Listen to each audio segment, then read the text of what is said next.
Assalamu alaikum wa rahmatullahi wa barakatuh. Si tu écoutes ces mots maintenant, ce n'est pas un hasard. Ce n'est pas juste une vidéo que tu as ouverte. C'est un moment précis dans ta vie. Un moment où ton cœur avait besoin d'être rassuré, compris, apaisé. Et Allah, dans sa miséricorde, t'a conduit ici. Avant même d'aller plus loin, prends une seconde. Abonne-toi à la chaîne Voix du Coran, parce que ce que tu vas entendre aujourd'hui n'est pas un simple message.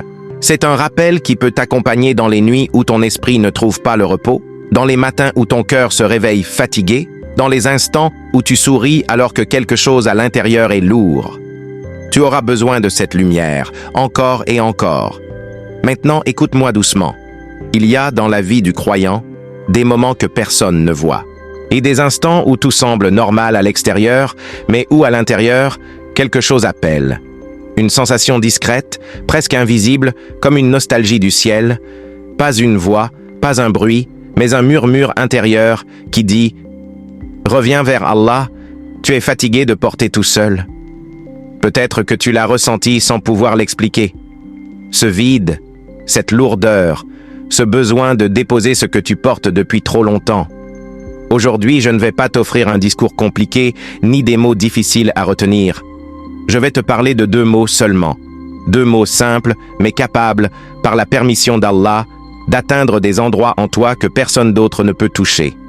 Avant de continuer, fais un geste pour ton propre cœur. Écris dans les commentaires « Je veux me rapprocher d'Allah », pas pour être vu. Pas pour les autres, mais pour marquer le début de ton retour. Il existe un lieu que beaucoup fréquentent sans toujours en mesurer la puissance. Un lieu qui ne se trouve ni sur une carte, ni dans un bâtiment, ni dans un pays. Ce lieu, c'est le sujud. Quand ton front touche la terre, quelque chose en toi se dépose. Le poids que tu portes sans le dire. Les pensées qui tournent sans cesse.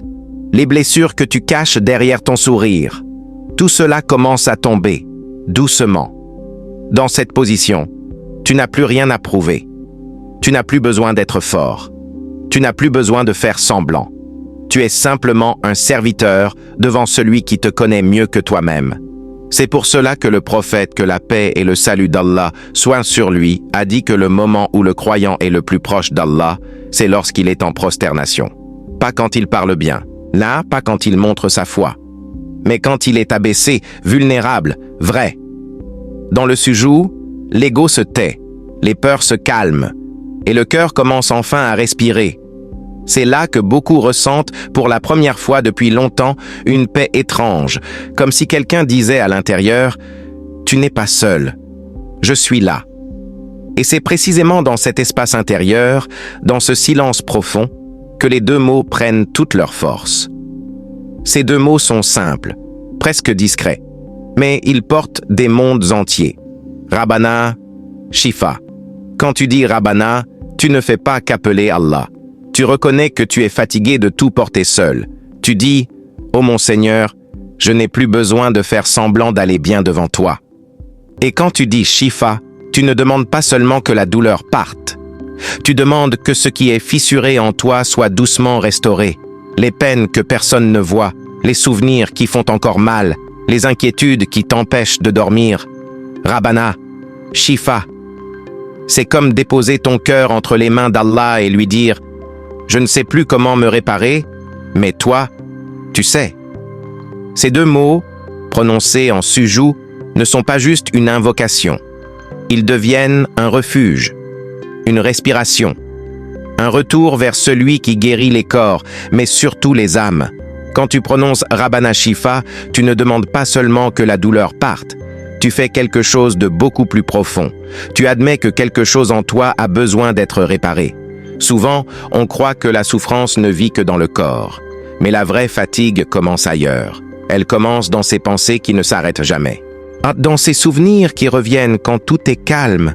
Dans ce poids invisible qui serre la poitrine même quand tout semble aller bien. Quand tu dis Rabbana, tu reconnais que tu n'es plus obligé de tout contrôler. Tu laisses tomber cette lutte intérieure qui t'épuise. Tu dis à Allah, « Je n'ai plus la force de faire semblant. Je viens tel que je suis. » Et quand tu dis « Shifa », tu ne parles pas seulement de guérison. Tu parles de soulagement, de douceur, de ce besoin profond d'être enfin apaisé. En sujoud, ces mots prennent une dimension différente. Parce que ton corps est abaissé, mais ton cœur s'élève. Tu ne parles plus depuis ton orgueil, tu parles depuis ta vulnérabilité. C'est pour cela que ces deux mots sont si puissants. Parce qu'ils ne viennent pas d'un endroit où tu te montres fort. Ils viennent d'un endroit où tu es vrai. Ah, et Allah aime la vérité du cœur. Quand tu déposes ton fardeau devant lui, il ne te juge pas, il t'accueille. Rabbana Shifa devient alors comme un souffle, un retour, une permission que tu te donnes enfin de ne plus porter seul ce qui te fait mal. Yassine portait une douleur que personne ne voyait vraiment. Oui, son corps était malade, mais ce qui le détruisait lentement, c'était cette fatigue intérieure, cette sensation de toujours lutter, de toujours tenir, de ne jamais vraiment se reposer. Quand il a commencé à dire Rabbana Shifa en sujoud, il ne cherchait pas un miracle. Il cherchait juste un endroit où poser sa lassitude. Chaque fois qu'il se prosternait, il murmurait ces deux mots comme on confie un secret. Et peu à peu, quelque chose en lui s'est adouci. La maladie était toujours là.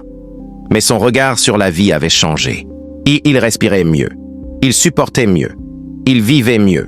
Il disait « Allah ne m'a pas rendu mon corps, mais il m'a rendu mon cœur. » Mariam, elle, se battait contre une tempête intérieure.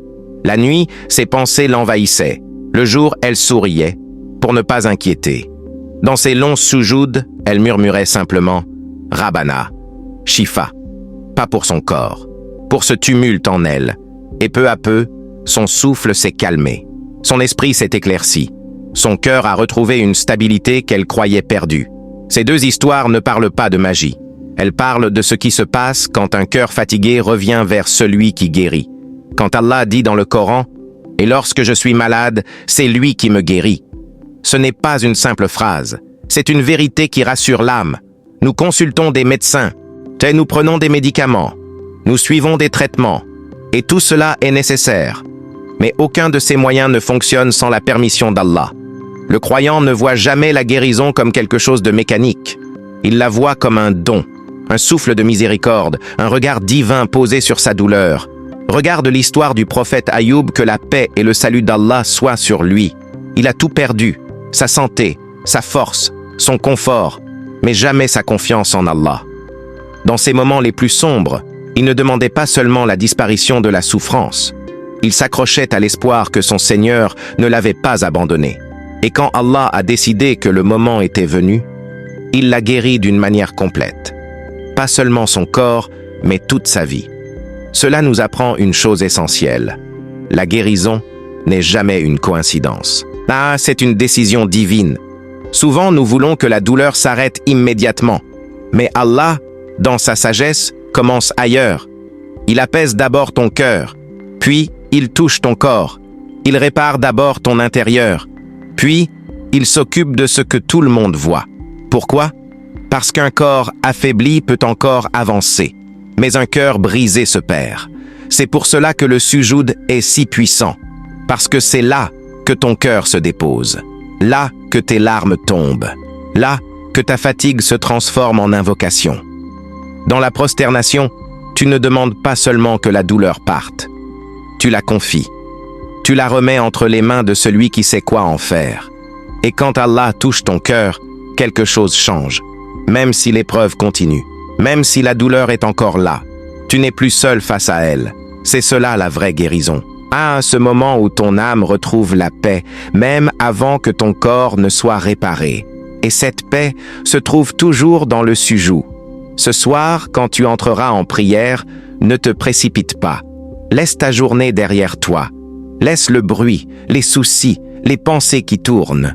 Puis, quand viendra le sujoud, ralentis, respire profondément, pose ton front sur la terre comme on pose un cœur fatigué, et murmure doucement « Rabbana, Shifa ». Ne le dis pas comme une formule, dis-le comme quelqu'un qui remet enfin ce qu'il porte depuis trop longtemps. Répète-le dans le silence de la nuit, répète-le quand tu te sens fragile, répète-le même quand tu n'as pas les mots pour expliquer ce que tu ressens. Avec le temps, tu sentiras que ces deux mots deviennent un refuge, un souffle, un endroit où ton âme peut enfin se reposer. Et si ces paroles ont touché quelque chose en toi, si ton cœur s'est reconnu dans ce rappel, alors abonne-toi à la chaîne Voix du Coran. parce que ce chemin intérieur ne se fait pas en un seul jour, et tu auras besoin de cette lumière pour continuer à avancer. Écris en commentaire « Ô Allah, guéris nos cœurs et nos corps, pour toi, et pour tous ceux qui souffrent en silence. » Rappelle-toi, chaque sujoud est une rencontre, chaque larme est entendue, chaque murmure est vu par Allah. Rabbana, Shifa.